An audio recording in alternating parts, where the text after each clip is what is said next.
গাড়িটা কেমন show show করে চলে। আরে আস্তে চালা, মিন্টু বিড়ালটা কিন্তু ভয় পাচ্ছে।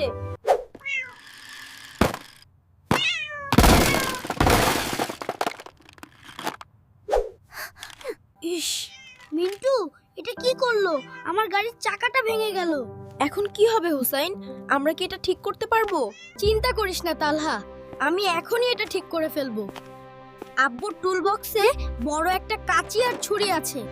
না ভাইয়া, খবরদার, বড়দের অনুমতি ছাড়া ধারালো জিনিস ধরতে হয় না, হাত কেটে যেতে পারে। আরে ধুর, আমি এখন বড় হয়েছি না, আমি পারবো। আবিদা ঠিকই বলছে হোসাইন, চল আয়েশা আপুকে ডাকি। আরে না, আপু এখন ঘুমাচ্ছে, আমি একাই পারবো।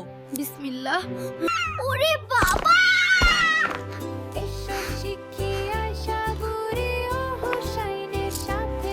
ভাইয়া সাবধান! আসসালামু আলাইকুম। কি হয়েছে এখানে? এত শব্দ কিসের?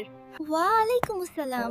আপু, ভাইয়া কাঁচি দিয়ে খেলনা ঠিক করতে গিয়েছিল আর মিন্টু ধাক্কা দিয়েছে।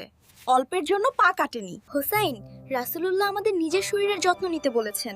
বিপজ্জনক কাজ করে নিজেকে বিপদে ফেলা কি বুদ্ধিমানের কাজ? ভুল হয়ে গেছে আপু। ছুরি, কাঁচি বা আগুন ছোটদের জন্য নয়, আর কোনো কাজ শুরুর আগে বড়দের জিজ্ঞেস করা সুন্নাহ।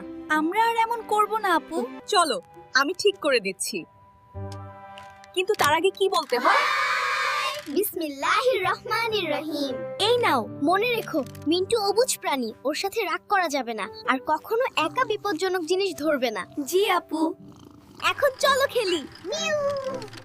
তাই আমরা কখনো ছুরি বা কাঁচি ধরবো না। আল্লাহ হাফেজ। এসো শিখি আশা